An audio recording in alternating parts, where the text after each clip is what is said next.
Jack ইউনিভার্সিটিতে second ইয়ারে economics পড়ুয়া একজন স্টুডেন্ট। হঠাৎ করে তাদের প্রফেসর গুগল ক্লাসরুমে অ্যানাউন্সমেন্ট দিল যে 15 ফেব্রুয়ারি তাদেরকে রিসার্চ পেপার সাবমিশন করতে হবে।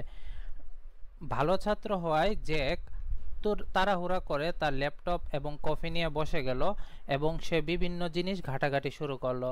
সে Google search engine, Google scholar, research gate, news paper ঘাটাঘাটি করে তার রিসার্চ পেপারটি সবচেয়ে ভালো করে বানানোর জন্য লেগে গেল।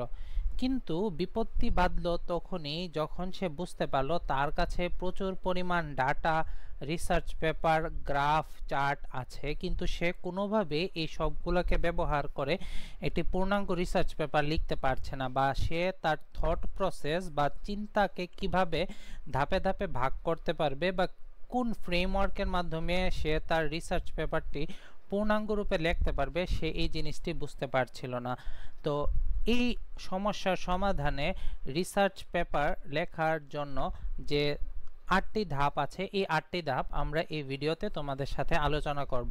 তো রিসার্চ করার জন্য যে 8টি ধাপ আছে সে প্রথমে আমি তোমাদেরকে তার নাম বলছি। তো সে 8টি ধাপ হলো ডিফাইনিং দ্য রিসার্চ প্রবলেম, পরবর্তী ধাপটি হলো objectives and research question, review of literature, formulation of hypothesis, research design, collection of data, analysis of data and report writing।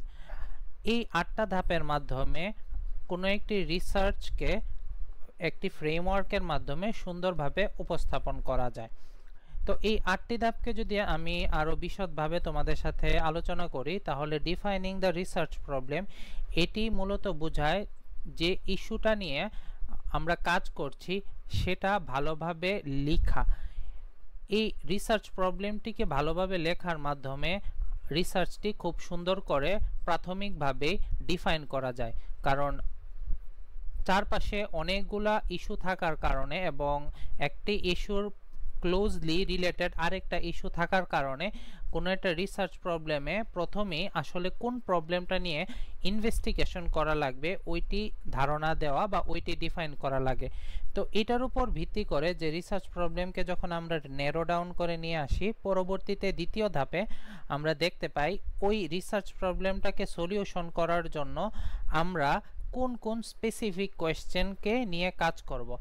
একটি রিসার্চ প্রবলেমের আন্ডারে অনেকগুলো কোয়েশ্চেন থাকতে পারে, কিন্তু আমরা যে কোয়েশ্চেনগুলো স্পেসিফিক কোয়েশ্চেনগুলো নিয়ে ওই স্টাডিতে কাজ করব ওইগুলোকে আমরা ডিফাইন করতে হবে।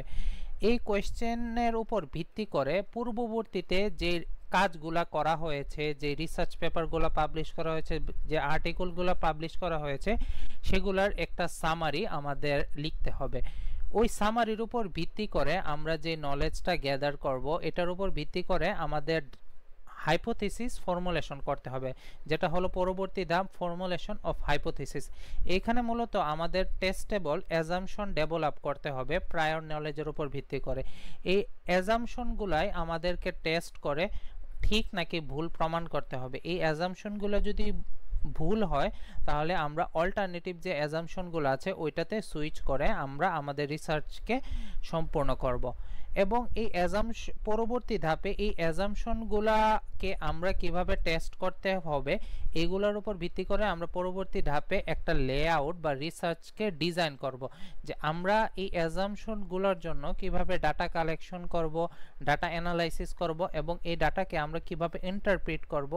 এটার সামগ্রিক কাজ আমরা রিসার্চ ডিজাইন বা এই ধাপে করে থাকি। রিসার্চ ডিজাইন করা হয়ে গেলে আমরা সম্পূর্ণ লেআউট তৈরি হয়ে যায়, তখন আমরা এরপরে ডাটা কালেকশনে নামি। ডাটা কালেকশন এজ ইউজুয়াল আমরা জানি যে gathering of information through survey and experiment. তো এই ধাপে কালেকশন অফ ডাটাতে আমরা ডাটা কালেকশন করে থাকি এবং পরবর্তী ধাপে আমরা বিভিন্ন ধরনের স্ট্যাটিস্টিক্যাল মেথড ইউজ করে আমরা ডাটাকে এক্সামিন করি, ইন্টারপ্রিট করি, অর্গানাইজ করি এবং তাদের মধ্যে কোনো ধরনের সিমিলার প্যাটার্ন আছে কিনা, রিলেশনশিপ আছে কিনা বা এইটা থেকে কোনো ধরনের কনক্লুশন ড্র করা যায় কিনা আমরা অ্যানালাইসিস অফ ডাটা এই ধাপে এই কাজটা করে থাকি। এবং শেষ ধাপে আমরা এই উপরের 7টি ধাপে আমরা কাজগুলা কিভাবে করলাম এটি আমরা ডকুমেন্ট করে থাকি। এখানে আমরা রিপোর্ট রাইটিং এর মাধ্যমে উপরের যে 7টা ধাপে আমরা কিভাবে কাজগুলা করলাম এবং কাজগুলা করার ফলে আমরা কি আউটকাম পেয়েছি এগুলো সুন্দর করে লিখিত আকারে আমরা প্রকাশ করি। এখানে আমরা ফাইন্ডিংসগুলা, কনক্লুশনগুলা ডকুমেন্ট করে থাকি এবং এইটার উপর ভিত্তি করে আমরা আমাদের নিজস্ব রিকমেন্ডেশনগুলা একটি স্ট্রাকচার ওয়েতে আমরা প্রদান করে থাকি। তো আমরা এই 8টা ধাপের একটি থিওরিটিক্যাল ডেসক্রিপশন এখানে দেখালাম। এখন আমরা তোমাদেরকে যে জিনিসটা দেখাবো সেটা হলো বাস্তব জীবনে আমরা কিভাবে এই রিসার্চের 8টা ধাপের মাধ্যমে কোনো একটা প্রবলেমকে সলভ করতে পারি, এই জিনিসটা আমি তোমাদেরকে এখন দেখাবো। হঠাৎ এক সকালে আখালিয়া আবাসিক এলাকার সামনে একটি মৃতদেহ পাওয়া গেল। পুলিশের তদন্ত বিভাগকে এই অপরাধের সমাধান করতে দেওয়া হলো। পুলিশ প্রথমে এখানে 8টি ধাপ ফলো করলে উনি রিসার্চ প্রবলেম ডিফাইন করবেন। রিসার্চ প্রবলেম বলতে বোঝানো হয়েছে কোনো ঘটনা যেটার উপর গবেষণার প্রয়োজন। আমাদের ক্ষেত্রে যে রিসার্চ প্রবলেমটা হলো সেটা হলো আইডেন্টিফাই দ্য ক্রিমিনাল, যে অপরাধীকে শনাক্ত করা, যেখানে অপরাধকে সম্পূর্ণভাবে বুঝে এভিডেন্সের উপর ভিত্তি করে ন্যায় প্রতিষ্ঠা করতে হবে। সুতরাং এখান থেকে অপরাধীকে ধরতে হবে, এই মূল লক্ষ্যটা আমরা পেলাম। এই ধাপটা এই কারণে গুরুত্বপূর্ণ কারণ সব সময় একই রকম প্রবলেম সলভ করতে হয় না। কখনো কম সময় অপহরণকারীকে ধরতে হয়, কখনো চুরি যাওয়া মোবাইল উদ্ধার করতে হয়, কখনো শান্তি শৃঙ্খলা বজায় রাখার জন্য কাজ করতে হয়। সেই ক্ষেত্রে আমরা প্রথম ধাপে আমাদের প্রবলেমকে সুন্দরভাবে নির্বাচন করে ডিফাইন করতে পারি। দ্বিতীয় ধাপে আমরা যে কাজটি করতে পারি সেটি হলো যে এই প্রবলেমকে টার্গেট করে আমাদের লক্ষ্য এক বা একাধিক প্রশ্নের মাধ্যমে প্রকাশ করা। এই ধাপের মাধ্যমে আমরা আমাদের প্রেক্ষাপটকে যে প্রশ্নগুলোর মাধ্যমে প্রকাশ করতে পারি সেটি হলো হু কমিটেড দ্য ক্রাইম। আমাদের বের করতে হবে কে এই অপরাধটি সংগঠিত করেছে।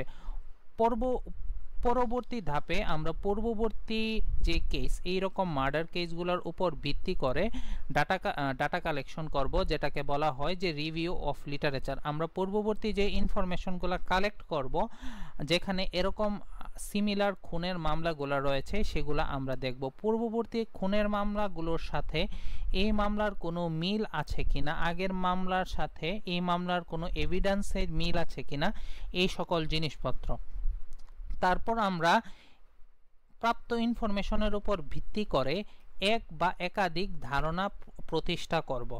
এই ধারণাগুলো আমরা আমাদের যে এখন পর্যন্ত আমাদের যে নলেজগুলা গ্যাদার হয়েছে পূর্ববর্তী মামলা এবং এখানে সম্পূর্ণ ক্রাইমটাকে দেখার পরে, এই ধারণাগুলোর উপর ভিত্তি করে আমরা আমাদের হাইপোথিসিসগুলা ফর্মুলেট করব। আমরা আমাদের প্রেক্ষাপটে যে দুইটা হাইপোথিসিস নিয়ে আমরা কাজ করছি সেটা হলো যে the crime was committed by someone known to the victim, যে ক্রাইমটা করেছে সে ভিকটিমের পরিচিত কারোর মাধ্যমে সংগঠিত হয়েছে, কারণ হত্যাটি বাসার ভিতরে সংগঠিত হয়েছে। এবং দ্বিতীয়টি হলো যে অপরাধটি আনপ্ল্যান্ড ছিল, কারণ বাসায় এসে এরকমভাবে অপরাধ ঘটানো হলে অনেক ধরনের মানুষ তাকে দেখবে। এই ধাপটি আমাদের জন্য এই কারণে গুরুত্বপূর্ণ কারণ এই দুটি ধারণা আমাদের কাজকে আরো সহজ করে দিবে, কারণ অপরাধীকে তখন আমরা পরিচিত মানুষের মধ্যে খুঁজতে পারবো। পরবর্তী ধাপে আমরা রিসার্চ ডিজাইন করব। তো রিসার্চ ডিজাইনের মাধ্যমে আমরা আমাদের যে ডাটা কালেকশন, অ্যানালাইসিস এবং ইন্টারপ্রিটেশনের যে লেআউটটা আছে এই লেআউটটা আমরা বানাবো। এই লেআউটের মাধ্যমে আমরা সম্পূর্ণভাবে অপরাধীকে কিভাবে ধরতে পারবো, সেই ধরার জন্য আমাদের কিভাবে ডাটা কালেকশন করতে হবে, অ্যানালাইসিস করতে হবে এবং ইন্টারপ্রিট করতে হবে, সম্পূর্ণ জিনিস আমরা একটি নকশা আকারে সাজাবো। এই নকশার মধ্যে আমরা কিভাবে অপরাধীকে বুঝতে না দিয়ে ডাটা কালেক্ট করব, প্রত্যক্ষদর্শীদের বয়ান নিব এবং সবার ডিএনএ কালেক্ট করব, আশেপাশের সিসিটিভি ফুটেজ কালেক্ট করব, এগুলো সম্পূর্ণ একটা নকশা আমরা এখানে বানাবো। নকশা বানানোর পরে আমরা আমাদের পরবর্তী ধাপ যেটা হলো ডাটা কালেকশন, এই ডাটা কালেকশনে নেমে যাব। ডাটা কালেকশনের ধাপে আমরা বিভিন্ন মাধ্যম থেকে ডিএনএ, ফিঙ্গারপ্রিন্ট, চারপাশের সিসিটিভি ফুটেজ, ওই মুহূর্তে ওই এলাকার ভেতর কোন কোন ফোন অ্যাক্টিভ ছিল এগুলা দেখব, লাশের ময়নাতদন্ত এবং প্রত্যক্ষদর্শীদের বর্ণনা নিব। এই সামগ্রিক ইনফরমেশনের উপর ভিত্তি করে আমরা পরবর্তী ধাপে অ্যানালাইসিস করব। যে অ্যানালাইসিসটা আমরা এরকমভাবে করব যে সবগুলো ডাটা বিচার বিশ্লেষণ করে সবগুলা ডাটা আসলে কোন অপরাধীকে আসলে নির্দেশ করছে বা কোন মানুষটার দিকে নির্দেশ করছে যে এই অপরাধটা করতে পারে, সেটা আমরা সুন্দর করে বের করে নিয়ে আসব। এবং একদম শেষ ধাপে আমরা আমাদের সম্পূর্ণ কাজের বিবরণী লিখিত আকারে কোর্টে দায়ের করব এবং এই বিবরণী অনুযায়ী অপরাধীকে গ্রেফতার করা হবে।